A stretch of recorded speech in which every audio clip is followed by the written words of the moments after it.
Dans cette vidéo, l'on va s'intéresser aux fondamentaux permettant d'établir une stratégie de trading de suivi de tendance.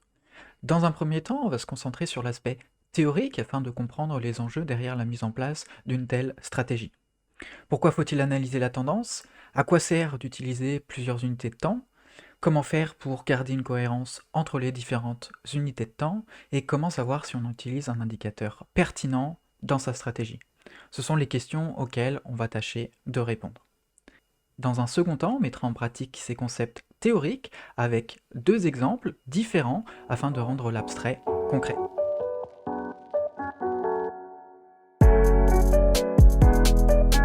Dans un premier temps, on va revenir succinctement au concept de tendance. Si l'on reprend le prisme de Charles Daux, la tendance se définit par 4 mouvements distincts affichant des plus hauts et des plus bas de plus en plus haut. On parle alors de tendance haussière. Au contraire, quand les 4 mouvements permettant d'observer des plus hauts et des plus bas de plus en plus bas, on parle alors de tendance baissière. L'intérêt de déterminer en amont la tendance du marché est de permettre de savoir dans quel sens il est préférable de se positionner. Autrement dit, on privilégiera les achats en tendance haussière et les ventes en tendance baissière.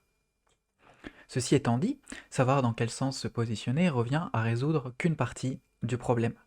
En effet, rentrer à l'achat sur un point haut ou vendre un point bas, même si on est dans le sens de la tendance, reste une position inconfortable. Avoir raison trop tôt ou trop tard, cela revient à avoir tort. Il est donc essentiel aussi de déterminer le timing, le bon moment pour entrer sur le marché. Dès lors, il est important de faire la distinction entre les mouvements d'expansion, dans le sens de la tendance, des mouvements de correction, dans le sens contraire à la tendance. Cela permet, en effet, de réaliser que le meilleur timing pour entrer sur le marché est à la fin d'un mouvement de correction afin de profiter du mouvement d'expansion à venir. En parallèle, en sachant à l'avance ce que l'on recherche, cela permet par effet de bord de filtrer les configurations inintéressantes et donc d'éviter de se positionner au mauvais moment, au mauvais endroit. Autrement dit, cela permet d'améliorer son sens du timing. Afin de faciliter la distinction entre les mouvements d'expansion et de correction, il faut comprendre le concept de fractalité du trading.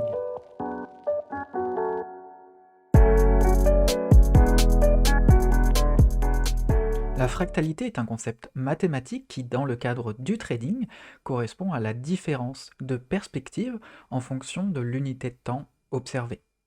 Pour le dire plus clairement, un mouvement sur une unité de temps correspondra à une tendance si l'on décide de zoomer, si l'on décide d'observer ce mouvement sur une unité de temps inférieure. A l'inverse, une tendance sur une unité de temps correspondra à un mouvement si l'on décide de prendre du recul et de l'observer sur une unité de temps supérieure. Cette particularité fait que jongler entre les différentes unités de temps peut rapidement devenir confusant. C'est pourquoi je vous invite à utiliser la trinité fractale. L'idée est simple. En fonction de votre style de trading, il conviendra d'utiliser une combinaison cohérente d'unités de temps pour favoriser l'analyse et la prise de décision. Cette trinité se compose d'une unité de temps de référence, la plus haute, afin de déterminer la tendance. Ici, pour l'exemple, on va partir de l'unité de temps en 1 heure, et on remarque alors que la tendance est haussière. L'unité de temps intermédiaire sert à déterminer la phase de marché, c'est-à-dire si l'on est dans un mouvement d'expansion ou de correction au sein de la tendance préalablement établie. Enfin, l'unité de temps courte servira à déterminer les transitions entre les mouvements d'expansion et de correction. Avant de passer aux exemples pratiques, on va faire une petite synthèse afin de s'assurer que la théorie soit bien comprise. Tout d'abord, on va se servir de l'unité de temps de référence pour déterminer la tendance. Cela va permettre de définir le sens de la position. Si la tendance est haussière sur cette unité de temps, on va chercher à acheter. Au contraire, si elle est baissière, on cherchera à vendre. Ainsi, sur cette UT, on va pouvoir se servir d'un indicateur de tendance pour faciliter son analyse. Ensuite, l'unité de temps intermédiaire va servir à analyser les phases de marché liées à la tendance. Autrement dit, elle sert à différencier les mouvements d'expansion des mouvements de correction qui composent cette tendance. Avec le jeu de la fractalité, si l'on observe une convergence de tendance en lien avec l'unité de temps de référence, alors on se situe dans un mouvement d'expansion. Autrement dit, si sur l'unité de temps de référence, on est en tendance haussière et que l'on observe aussi une tendance haussière sur l'unité de temps intermédiaire, alors nous sommes en convergence de tendance. Au contraire, si l'on observe une divergence de tendance, c'est alors qu'on se situe dans un mouvement de correction. Pour différencier ces mouvements, on peut, là encore, se servir d'un indicateur de tendance.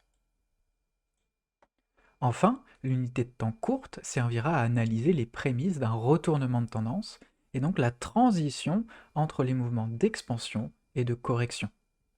L'idée est alors de se positionner sur ce retournement afin d'optimiser le ratio risque-récompense correspondant à la mise en place d'un take profit et d'un stop loss.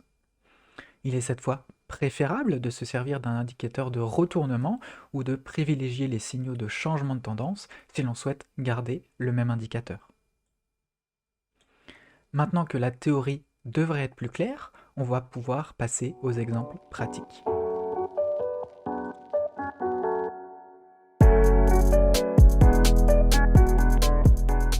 Dans ce premier exemple, on va définir l'unité de temps de référence comme étant le 15 minutes avec une approche pour trader à court terme. C'est donc à partir de cette dernière que l'on va établir la tendance. Pour faciliter son analyse, on peut utiliser un indicateur de tendance. Pour l'exemple, j'ai pris une moyenne mobile car c'est l'indicateur emblématique de tendance, mais un autre indicateur aurait pu faire l'affaire et il est même possible de s'en passer lorsqu'on est à l'aise avec la lecture du prix. Ici, le cours se trouve en dessous de l'indicateur, la tendance est donc baissière, on va alors rechercher des ventes. On peut désormais s'intéresser à l'unité de temps intermédiaire, ici le 5 minutes. L'enjeu sur cette unité de temps est de distinguer si le marché est en convergence ou en divergence avec la tendance afin de distinguer les mouvements d'expansion des mouvements de correction. Là encore, on va se servir d'un indicateur de tendance pour faire cette distinction. Comme la tendance est baissière sur l'unité de temps de référence, il faut donc attendre une tendance haussière pour constater une divergence marquant une phase de correction.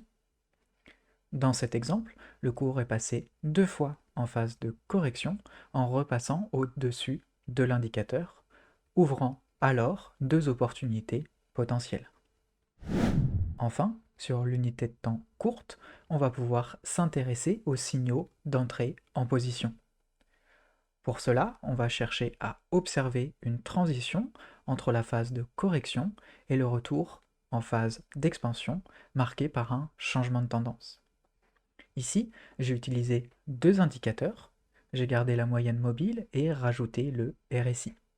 Le but était de montrer que l'indicateur en soi n'a aucune importance, ce qui compte c'est d'utiliser les signaux pertinents sur les unités de temps cohérentes. Dès lors, on pouvait par exemple utiliser le retour sous la moyenne mobile pour marquer le début d'une potentielle phase d'expansion. Ou encore se servir des signaux sur le RSI, un surachat ou encore une divergence pour prendre une position à la vente. Enfin, comme on est dans le sens de la tendance, on peut considérer un objectif cohérent en se servant du dernier plus bas en tendance baissière. Il suffit ensuite de comparer le stop loss au take profit pour savoir si le trade est mathématiquement gagnant. Idéalement, on recherche des ratios risque-récompense égales ou supérieurs à 2.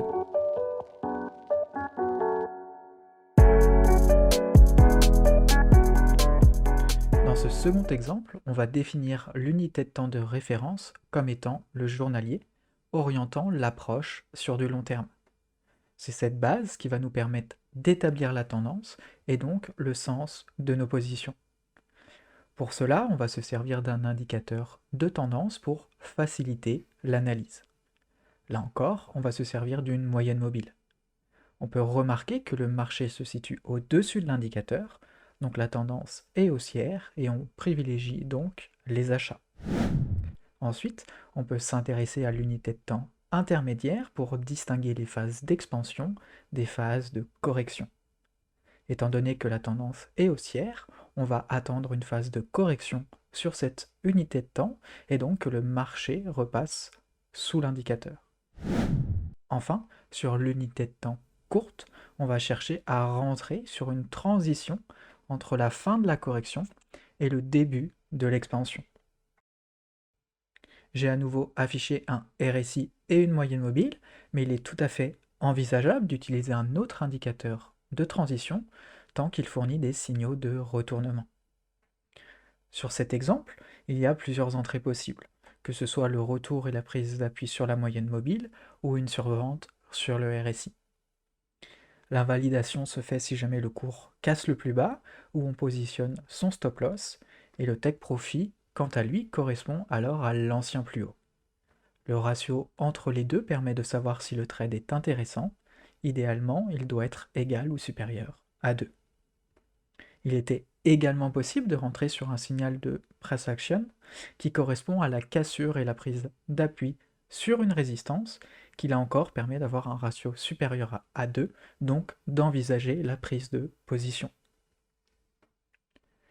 Dans tous les cas, l'objectif de cette vidéo était de vous présenter une méthodologie pour construire sa propre stratégie. Je vous invite donc à vous en inspirer et à modifier les différentes variables pour que cette stratégie vous convienne. Les variables utilisées ne servant ici qu'à illustrer mon propos. Bien entendu, il ne s'agit pas d'une recette miracle qui vous permettra d'avoir un taux de réussite de 100%, de vous rendre milliardaire avec 10 € de capital, ni de vous empêcher de perdre vos cheveux. Mais elle a le mérite de permettre de structurer votre trading et favoriser un apprentissage dans de bonnes conditions afin de vous aider à atteindre la rentabilité. Si cette vidéo vous a plu, je vous invite à la partager, mettre un pouce en l'air pour aider au référencement, à me faire vos retours en commentaire et à vous abonner pour ne pas rater les suivantes. Sur ce, prenez soin de vous et à la prochaine.